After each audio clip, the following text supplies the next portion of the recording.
session is called The Role of Non-Obvious Relationships in the Footprinting Process, which is all about non-obvious relationships in the footprinting process. Explain to you in a little bit what that means also.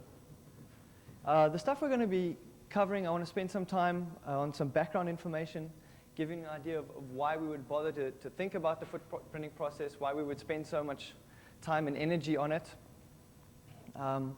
Give you an idea of where the whole question of footprinting fits into the bigger picture in terms of security assessments and in terms of attack and penetration thinking.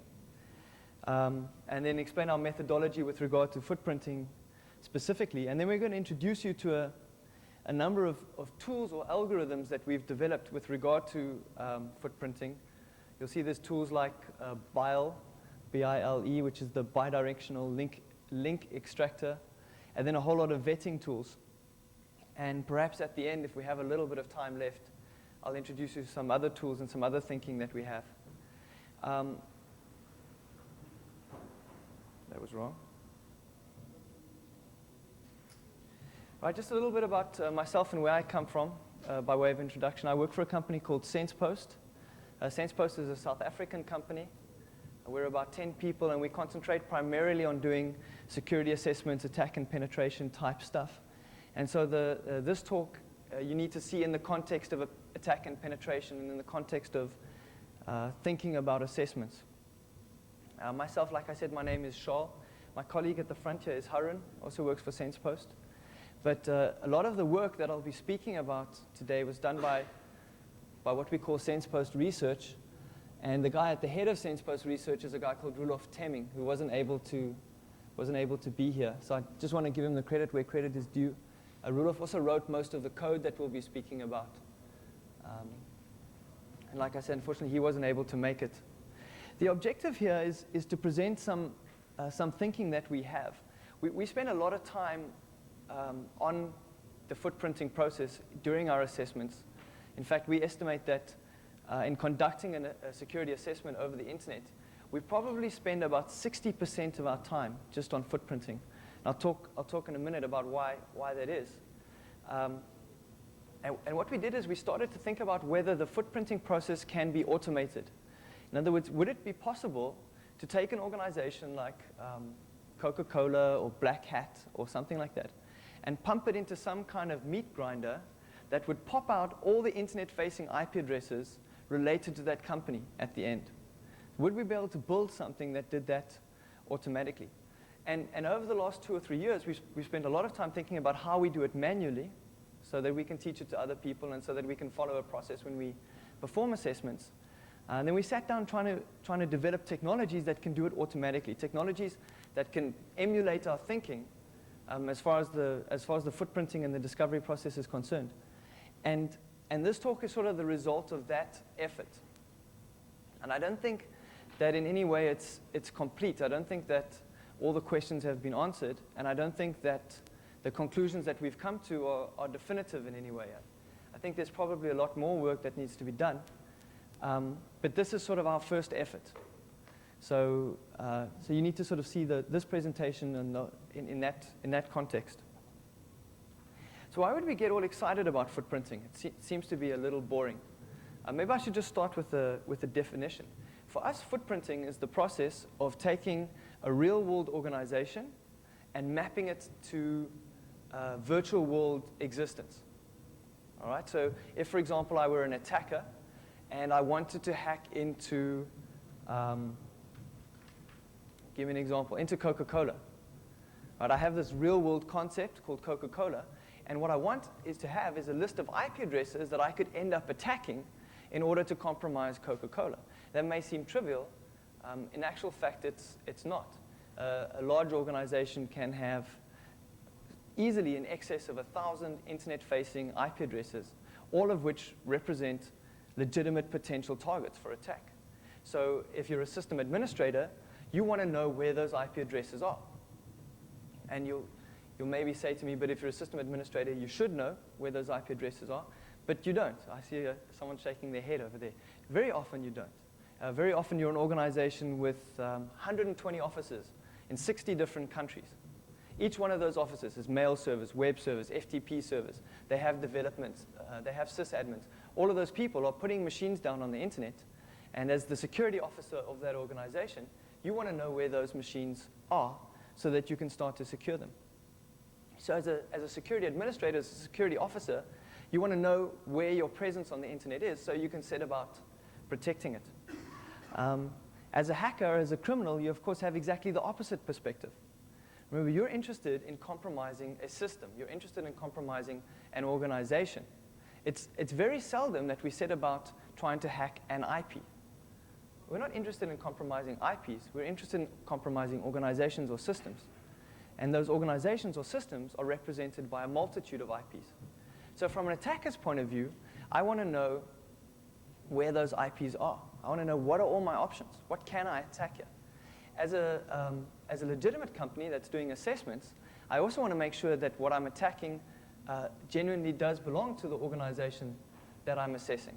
I don't want to make a mistake, end up running scans or attempting to penetrate machines or systems that don't belong to my target.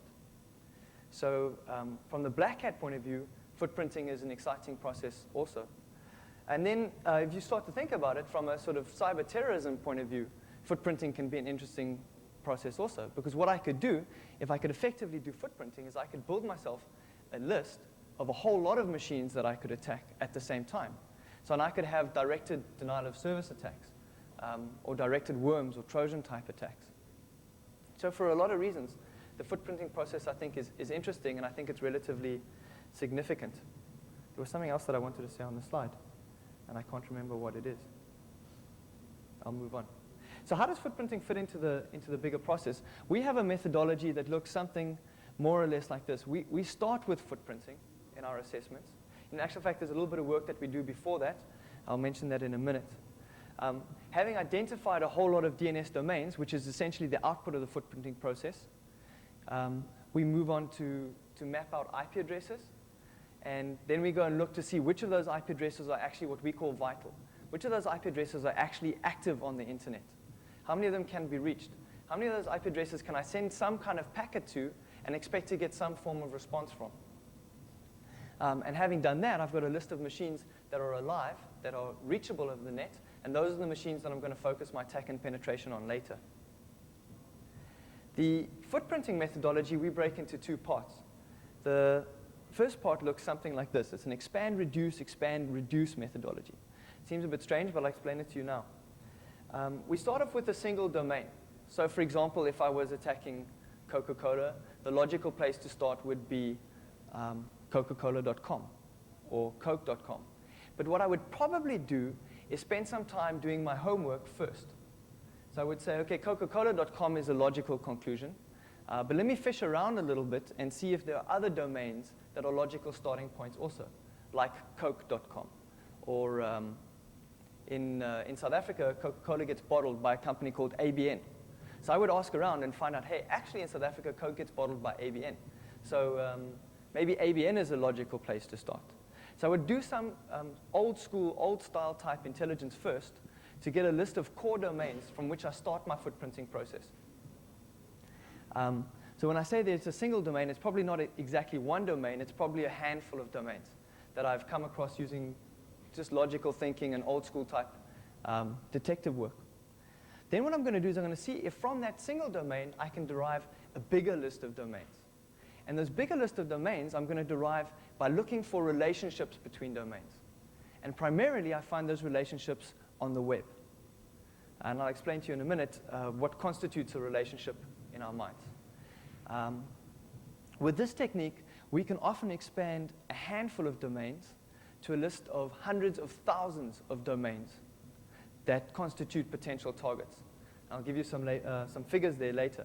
But literally, from one domain, we can often derive 100,000 domains that potentially have a relationship with the original target.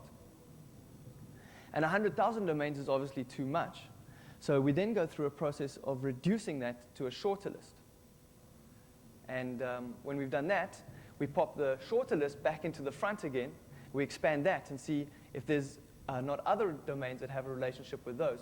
And so we carry on until we find we're not adding or taking anything away anymore. So We're saying every time we go through this process now, there are no new domains being added, and no domains are being thrown away. So the list that I'm left with is probably an accurate representation of the relationship between the various domains on the web. Once we have that list of domains, the block on the left, we're going to use some DNS techniques primarily to map those domains to a list of IP address subnet blocks. And the process that we follow there is relatively simple. We use standard techniques, forward DNS lookups and reverse DNS lookups to get IP address DNS name mappings, single IP address DNS name mappings. We then expand those single IPs to 255 IP size blocks, in other words, Class C size blocks. And then we use Traceroute, ICMP ping, TCP ping, and a few other techniques to see if we can get a more accurate idea of how big those blocks are. I'm just going to spend a second on this to make sure everybody understands. In the previous phase, in part 1, we managed to derive a whole list of DNS domains. So we said these are DNS domains that either represent the target organization or represent organizations that have a relationship with the target organization. All right, so typically subsidiaries, partners, service providers, those kinds of relationships. I then take those target domains, I use DNS forward lookups or DNS reverse lookups, and I map a whole lot of IP name mappings. For example, what is the IP address of the web server for that domain? What is the IP address of the mail exchanger for that domain?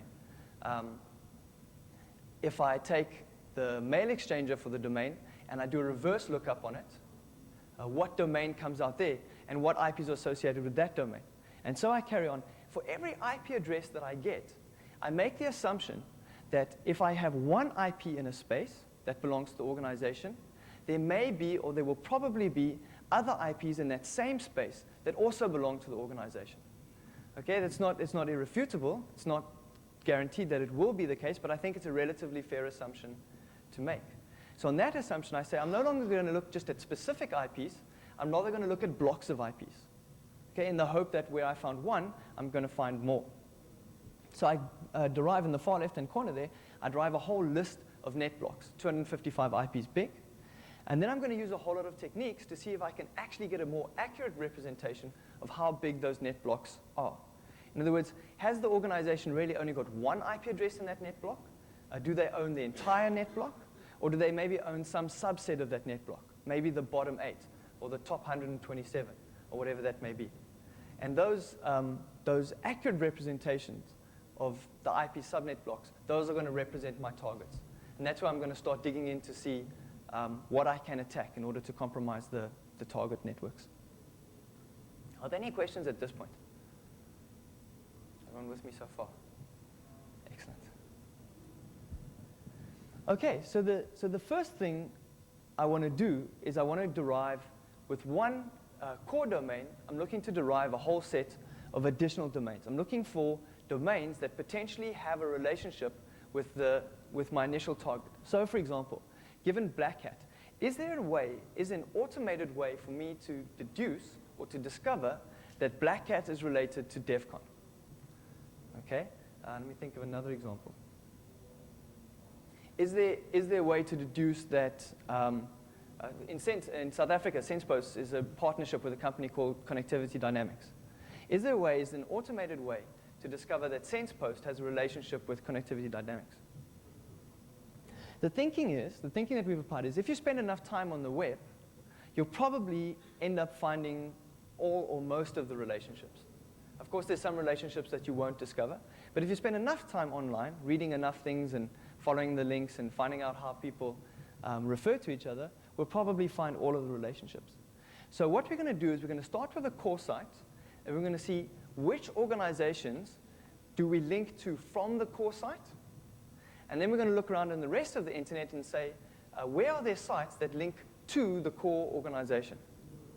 And the way we're going to do that is by starting with a mirror of the site. In other words, we bang the entire website down to a local machine, and we run a tool through it that pulls out all the HTTP arefs and all the mail tos. And then we use a search engine like Google or Hotbot to search for sites that link to the core site.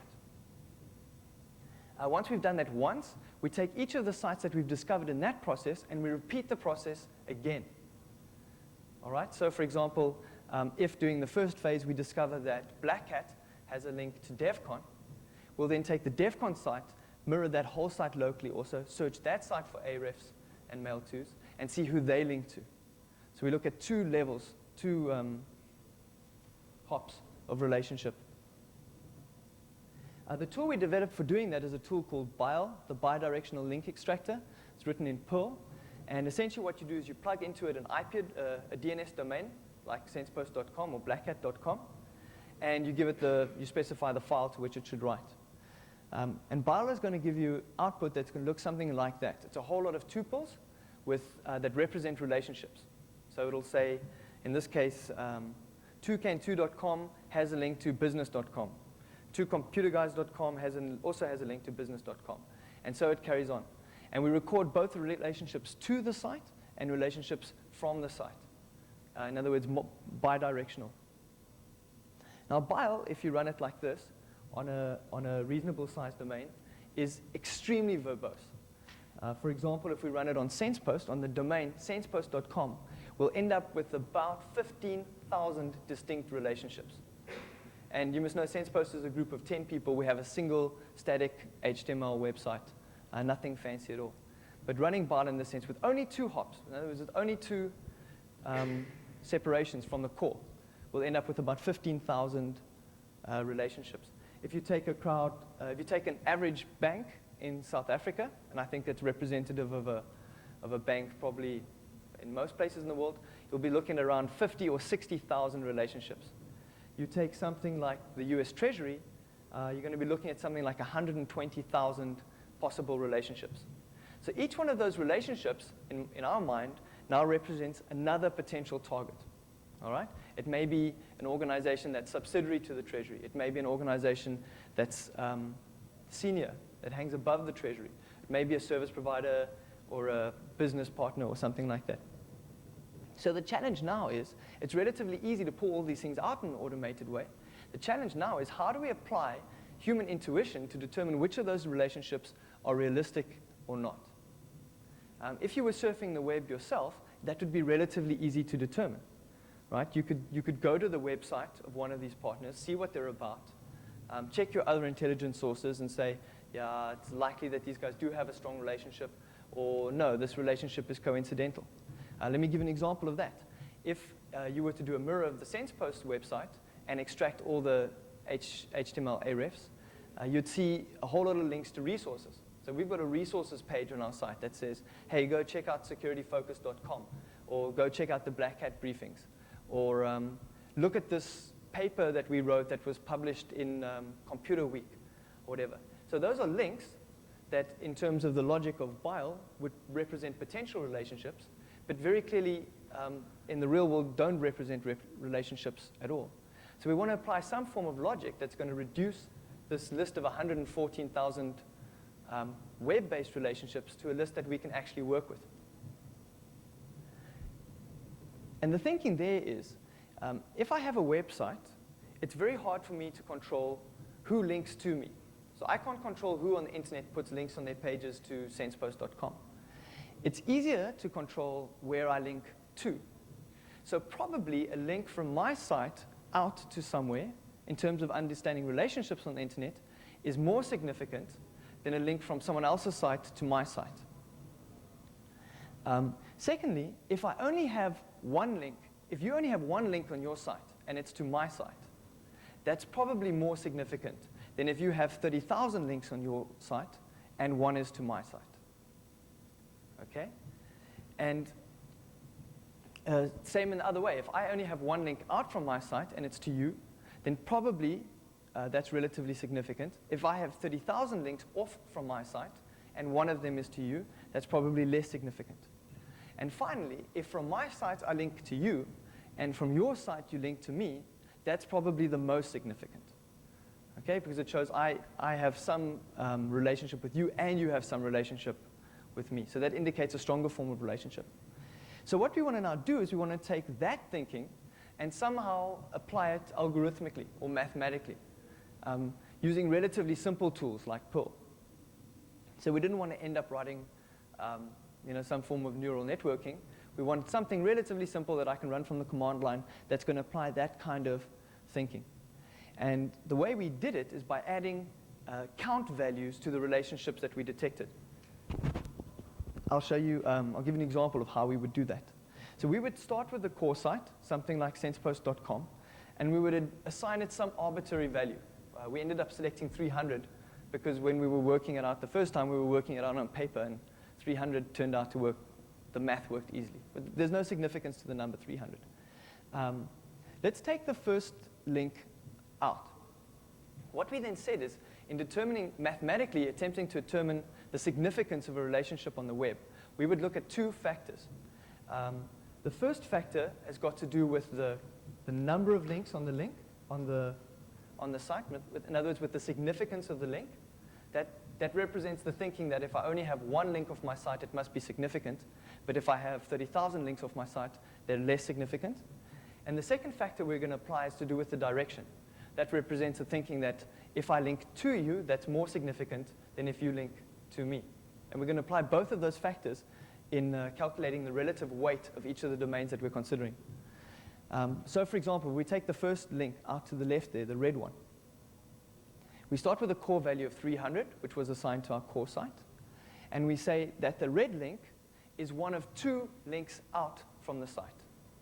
So we divide the core value by 2. We multiply it by a factor of 1/2. And then we say the link was out, so we multiply it by a direction value of 1, which gives us a relative weight of 150 for the first link.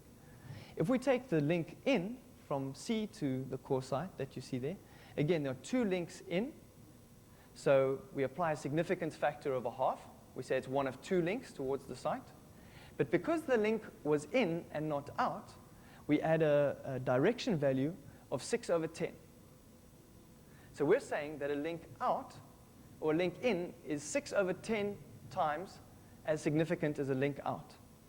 Everybody with me on this? The 6/10, the 6 to 10 ratio that we're applying, is arbitrary. There's no mathematical reasoning behind it. We derived it via experience. So we took sites where we knew what the relationships were, and we experimented with them. And we came out at this golden number, 6/10. For the B site, on the bottom left there, we have both links in and links out. So they both contribute towards the weight of the site. The first link in, the red, is one of 2, and it's outgoing from the core site, so the direction factor is 1. The black link in towards the core site, also one of 2, but it's incoming, so the direction factor is 6/10. Right, we add those 2 up, and we derive a relative value of 240. And so you can see that C, which only has a single link in towards the core site, ends up having a relative weight of 90. A, which is a single link to it from the core site, ends up with a relative weight of 90, so at least of 150. And B, which is both a link to it and a link from it, ends up with a relative weight of 240. And so we would repeat the process at a second level. And then the math becomes a little more complex, but it's essentially the same thing. And we repeat this process for all 15,000 or 50,000 or 150,000 sites that we got from Biol. And so we're now able to sort the relationships that we detected on the web based on this significance value that we calculate. And the tool we use for that is called Biol. In Biol, again, it's relatively simple to run. We give the core site that we're working from, for example, sensepost.com. We give an input file, which is the output from Biol, and we give an output file. And Biol's output is going to look, Biol output is going to look very much like Biol's output originally did, except that it now has this weighting factor associated with it. And so we can start to see which of the relationships are the most successful based on how many links were on the site and in which directions those links were. A question one should be asking yourself is why we did this in 2 phases. In other words, why did we say Biol and then Biol and not just in one step? And the reason for that is that we found this process can't be run straight through. You need human intervention. At every one of these phases, you actually need to stop and look at the output and say, is this making sense? And later, you'll see that we often have to go back and repeat processes. So instead of writing one tool that does the whole thing, we ended up writing a whole lot of small tools that can be applied over and over and over again, in whichever order makes sense for the organization that you're looking at. All right, are there any questions? There's a sample output. So with no prior knowledge, if I only took Black Hat and I pushed it into Biol and Biol, I would end up with a list like that. Blackhat.com at the front, funnily enough, security focus coming in second, DEF CON, and the rest of those people, if you look at them, they're all either speakers or sponsors at Black Hat. So there you can see SensePost right at the bottom. So the system's not perfect. If it had been perfect, it would have popped DEF CON out before it popped security focus out. But it's close enough if you consider that you started with zero knowledge, with only the site Black Hat. We're now able to derive a list of, say, 20 sites that may be considered legitimate targets, based purely on web links so far. I want to just point out something else. Remember I said to you that with Biol, we end up with a list of possibly as many as 150,000 relationships, potential relationships. Well, what we found is that approximately 1% of those end up actually being significant. So once we've sorted it like this, we can pretty much take the top percent, or maybe even a little less, like the top 0.75%, and the rest we can throw away. The rest end up being links to news sites, links to reference sites, links to the site developer and things like that. About the top 1% only of the sites that we extract with this process are end up actually being significant in terms of real-world relationships. Another thing that we played with a little bit, more because it was fun than anything else, was seeing if we could represent those relationships graphically. And there's a tool developed by Kaida, which is very nice for that, called Whois. Kaida is the Cooperative Association for Internet Data Analysis. And they have this tool that graphically maps out spanning trees. So what we can do is we can put the output from Biol in there, and Kaida will then represent it graphically. So you can see in this sense, the knob, the little dot in the middle, would be the core site, and the links out represent all the sites with which it has relationships, and then it goes on out like that. What's nice with Kaida is that we can choose to view your thing from a different point of view. So I could, for example, click on that bunch of domains on the side there and view how the relationships look from that point of view out. In the end, we came to the conclusion that representing it graphically doesn't actually add a lot of value to understanding the relationships, but it was fun. If you take a large American government agency, for example, you end up with a picture that looks like that, which is neat. What's nice about this tool is you can then associate actual information with each one of those nodes. So I can now go and click on that node, and it'll tell me what the domain is, who the owner is, all the other parts of Whois information that may be fun to look at. And that's just a bit of an aside. All right, so now we have this list, 1% of 150,000 domains. And that's obviously too many. It's too many to attack. And I want to reduce that down to relationships that are more concrete. So far, we've only been talking about HTML links, hyperlinks. We want to take that to something that's a little bit more real world.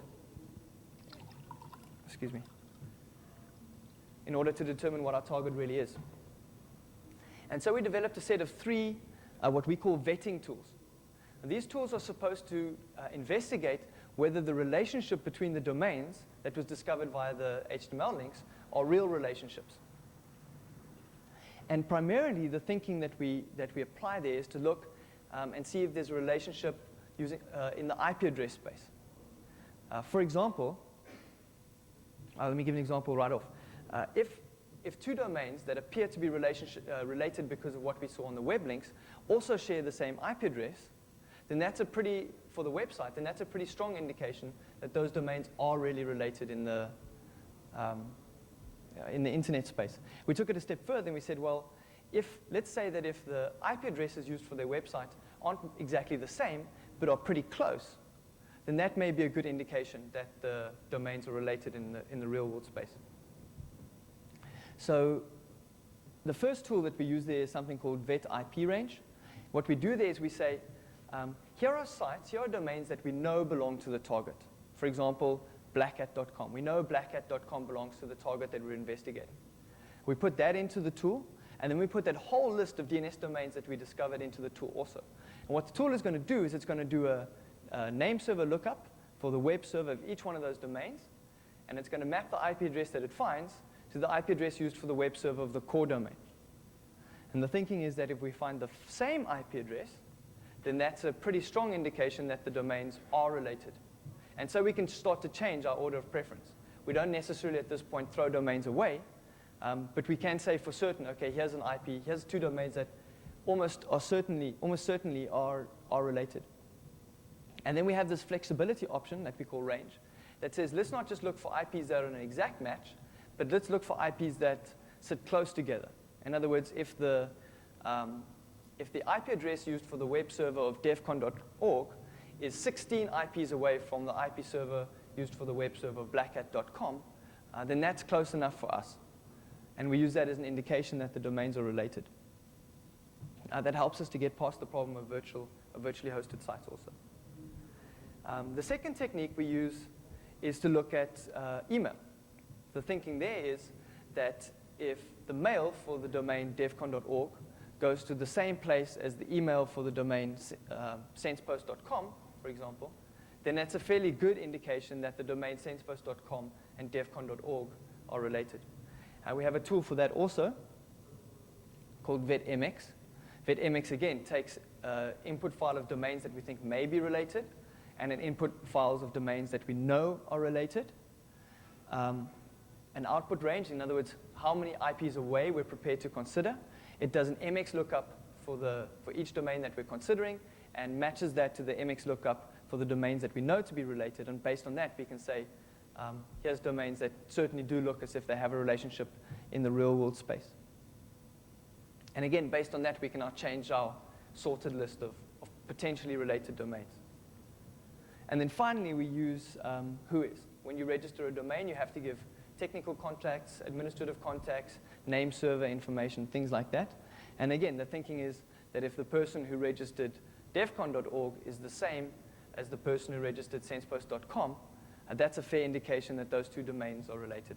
And the tool for that is vetwhois. And again, it works in exactly the same way. We put in stuff that we know to be related. We put in stuff that we're wondering about. And it'll give us an output that says, yes, these domains match and these domains don't. What we found with this tool is that one needs to be a little bit more flexible with the search criteria. In other words, you're not, let's say blackhat.com is registered to Black Hat Inc. You're not going to only look for domains that are also registered to blackhat.inc. You're going to look for domains that were also registered by Keith Mayers, for example, or where the administrative email address is the same, or where the fax number, the contact fax number is the same. So with this tool, we're able to enter a whole lot of different search criteria, and we look for any two matches, or any match between the two domains to determine if they're related. One of the problems you have here is that the amount of requests we can do are related. So the tool has to have the intelligence to see that its requests are being shunned because of overuse. The registrars do this to prevent data mining. So they don't want you to make more than 50 requests an hour. So the tool has to do 50 requests, detect that the requests are being rejected, back off and wait for 10 minutes, and then carry on again to keep on trying. And the other problem that we have is not all the top-level domains have Whois servers that can serve us in this way. Like you can see there, about 150 of the 260 top-level domains do have it. All right, so those were 3 techniques that we could use to reduce our list of 150,000 domains down to a finite list of domains that we can work with. And I'll just reiterate again what they are. We look at the web server IP address, we look at the mail exchanger IP addresses, and we look at the domain Whois information to see if there's a stronger real-world relationship than just what we saw with the web links. Are there any questions at this point? Is this because I'm explaining it so well, or because no one's understanding anything that I'm saying? No volunteers. All right. OK. So now what we have is we have a list of domains. Having gone through this process, we have a list of domains that we feel relatively confident about. We took our 150,000 and we reduced it to, say, 150. Who'd like to hazard a guess as to the number of domains owned by a large organization? Genuinely owned by a large organization. Who here is a sysadmin of an organization? Anyone? Anyone? No one. Okay, so at the back there. No. We see a typical bank in South Africa will probably have about 300 registered DNS domains.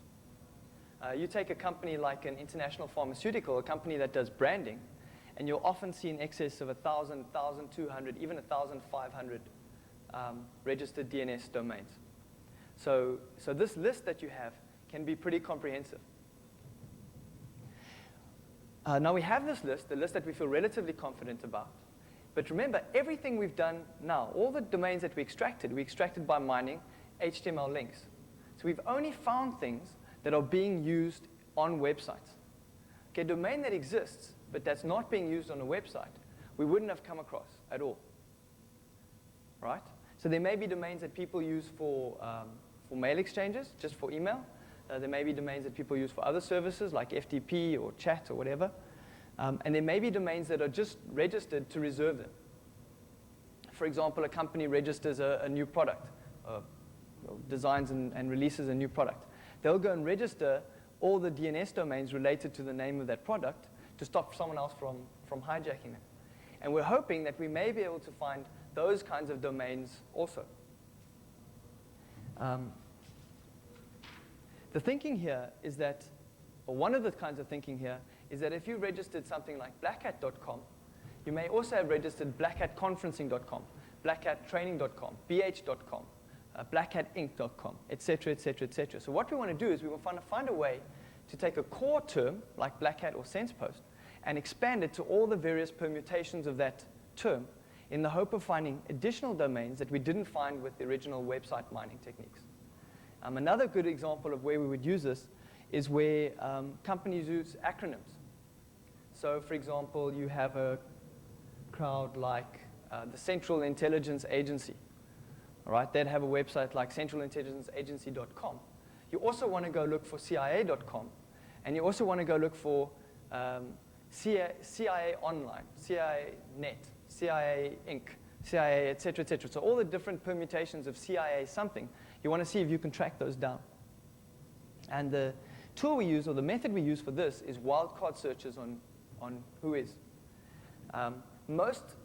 Most top-level domains actually don't support this, but some of the more significant ones do. Specifically, we can do it with .com domains, we can do it with .net domains, and we can do it with .org. And then there are a few others. Czechoslovakia, and funnily enough, .mil supports Whois also, Whois wildcards. Everyone's comfortable with how this works. What I would do is I'd go to Whois server, and I would say Whois star CIA star. And the Whois server will come back and say, in the .mil space, here are all the domains that contain the term CIA. Right? So that way I can take my original search term, CIA, and expand it to all the different permutations of something CIA something. There's one or two other domains that do it. The tool we use for this is a thing called Expand Whois, and it's really pretty simple. We give an input file of domains that we know, and it's, if the top-level domain supports it, it's going to connect to that Whois server and try using wildcard to expand it. Again, the problem we have there is that a lot of the Whois servers don't support wildcards. So we can't do it for a number of the top-level domains. And the other problem that we have is, like the .com Whois servers only give you 50 results.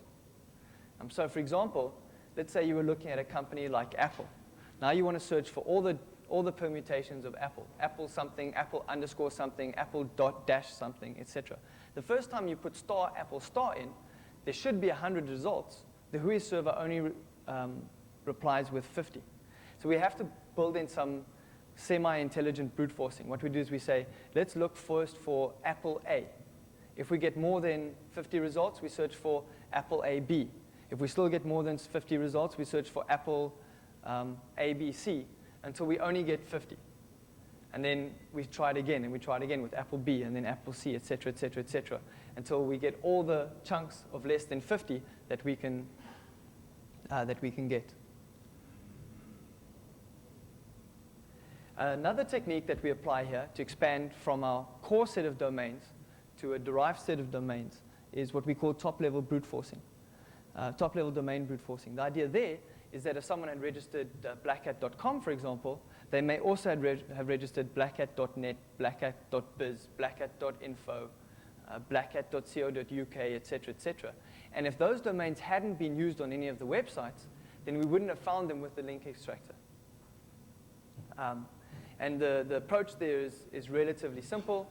We take the core of the domain, we add all the possible top-level domain extensions and permutations.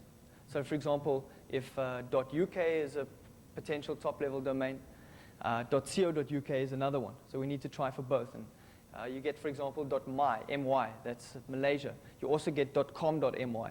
So we need to try for all these different permutations.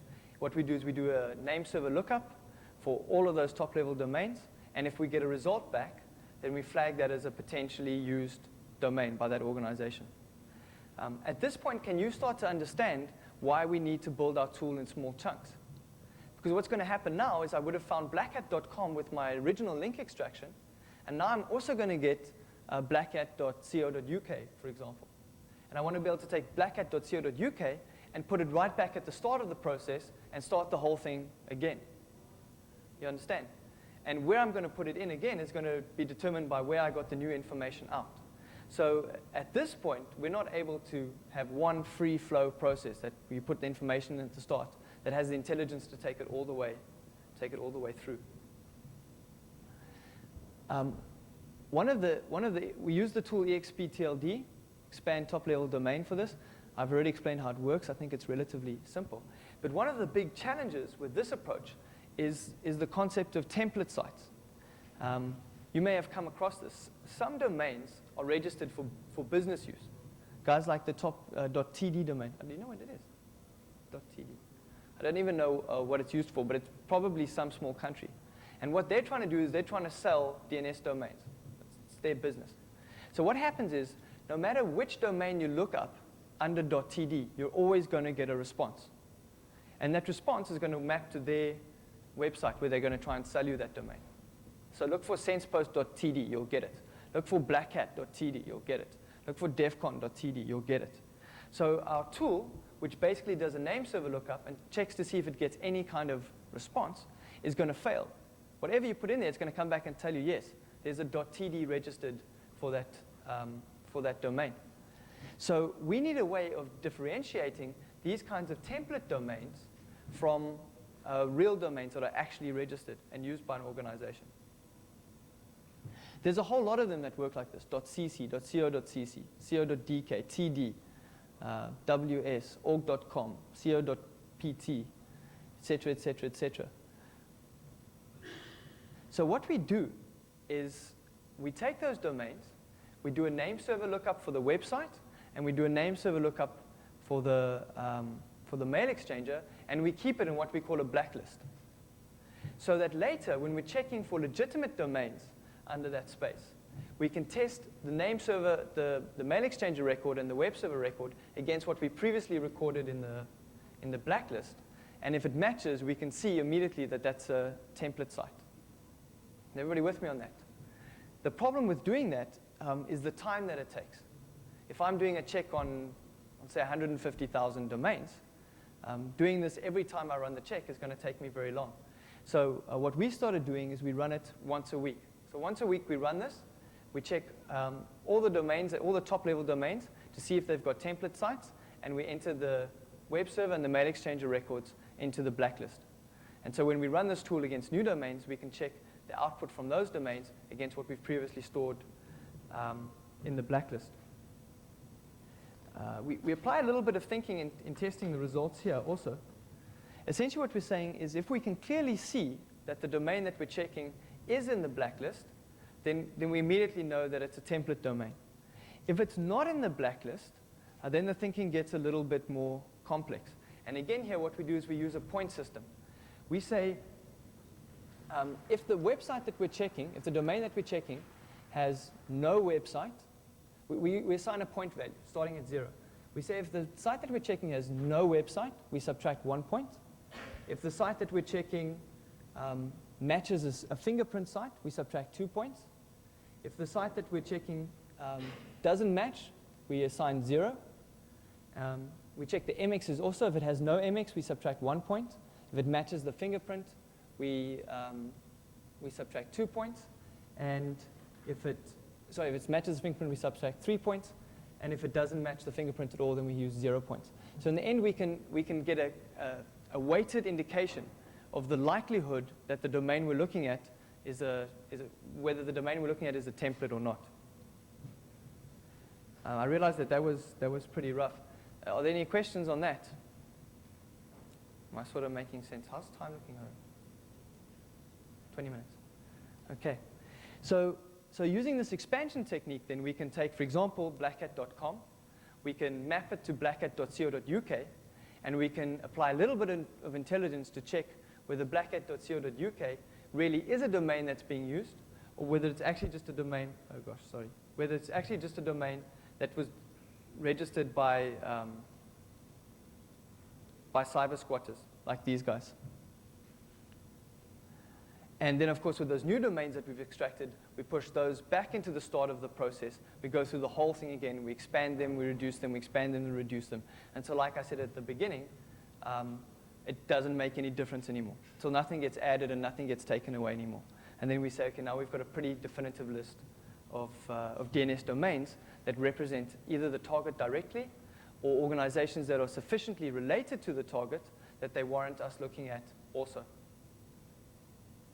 Okay, as far as taking those domains and extracting IP addresses from them, we didn't want to spend too much time on it. We think it's a field that a lot of work has been done on already. It's pretty well documented in the paper. But I'll give you a rough idea of how it works. What we want to do is we want to take the DNS domains and extract them to IP addresses that now could represent targets. And you'll remember what I said earlier. We don't only look at specific IP addresses, but we also look at the IP subnet blocks in which those IP addresses are located.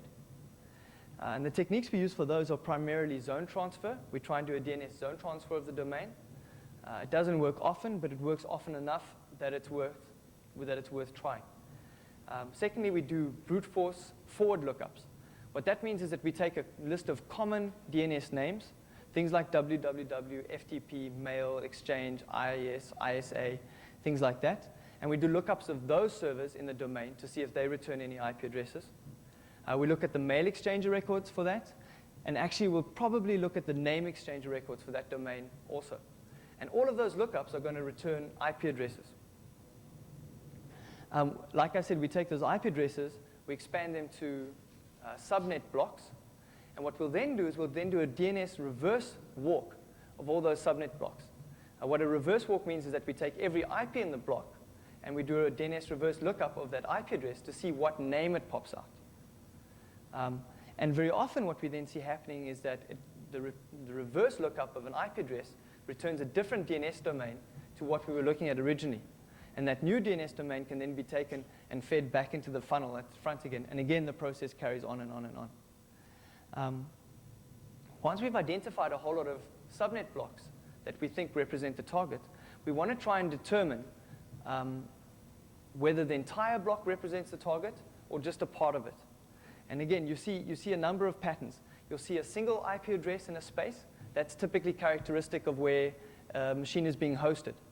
You may see IPs grouped in one part of the space. That's typically characteristic of where the company has a part of a Class C, like the bottom 8 or the top 127, as I said earlier.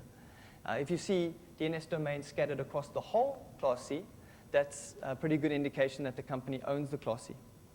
What we want to do is we want to try and accurately determine how big the space is. The tool we use for that is primarily routing. And there are a couple of tricks we can do. Firstly, there's what we call looking glasses on the internet. May West and May East have them.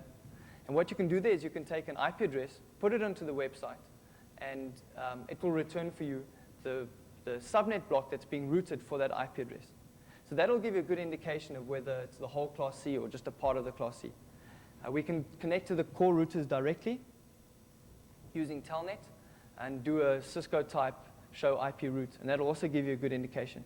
And we've got tools that automatically will do that for you also. So you feed it the list of class Cs, and for every class C, it'll connect and try and determine what the routes are. But in the end, the accuracy that you get from the core routers is relatively limited. So you want, what you're going to want to do is to try and trace routes to each IP address in that block and see whether the routes to the IPs at the top and the routes to the IPs in the middle and the bottom are different. And for that, we developed a technique we call TTL prediction. How TTL prediction works is, well, let me take a step back and quickly explain how Traceroute works. Basically, what's going to happen with Traceroute is you're going to send an IP packet out, UDP, ICMP, whatever it may be, and you're going to set the TTL, the time to live, to 1. So what's going to happen is the first router that packet hits, the TTL is going to be decremented. It's going to be hit 0, and the router is going to reply with an ICMP TTL expired. And that's how you get your first hop. Then you send the second packet out with the TTL set to 2. Again, the second router is going to decrement it. It's going to hit 0, and it's going to send you back an ICMP TTL expired. And so you carry on. The problem with that is if the target that you're trace routing to is far away, you may have to send 26 or 27 packets out before you get any kind of response. So to make that quicker, what we did is we said, well, we can predict what the TTL is going to be. And we do that by doing a single trace route through to an IP address that's in the target space and seeing what the TTL is there. So let's say it was 7. And then what we do is we do our trace route backwards from a TTL that's higher than 7. So for example, we'll start with a TTL of 9 and see what we get back. Then we'll start with a TTL of 8 and see what we get back. Then we'll send out with a TTL of 7 and see what we get back. And the point at which we get the difference between two IP addresses, the point at which we get a difference between two IP addresses is the point at which that subnet is segmented. Am I making sense? So for example, say someone took a class C and they chopped it up into blocks of 8. And those eight IPs were located at a different space. The first time I do the trace route for IPs from 1 to 7, I'm going to get the final hop is going to be at TTL 7. Right? For the IPs 8 to 16, the final hop may be at TTL 9 because those IPs are located in a different space. The advantage of using this technique is that I don't have to send out 27 packets for each trace route. I only have to send out 3. And so it becomes feasible for me to do a trace route for every IP, for example, in a class C or in a class B, because I've massively reduced the number of packets that I have to send out. Okay, and so using this technique, we're able to relatively accurately determine how a class C subnet is split up. And then I take those subnets, and those are going to become the targets that I'm finally going to end up attacking. Right, so it's a relatively laborious process, but in the end, it gives us an accurate view of what it is that we're going to be going after when we do our attack and penetration. All right, that brings me to the end. To summarize quickly, like we said, it's not an exact science. The work that we've done here is to try and take what's relatively intuitive work and represent it algorithmically using relatively simple tools. There's no exact recipe for doing it right. And there's no exact sequence of events that you can follow. So we can't predict the sequence of events that's going to be necessary to come to an accurate conclusion. And that's why we ended up working with a whole lot of small tools rather than trying to build one mega tool that does the whole thing.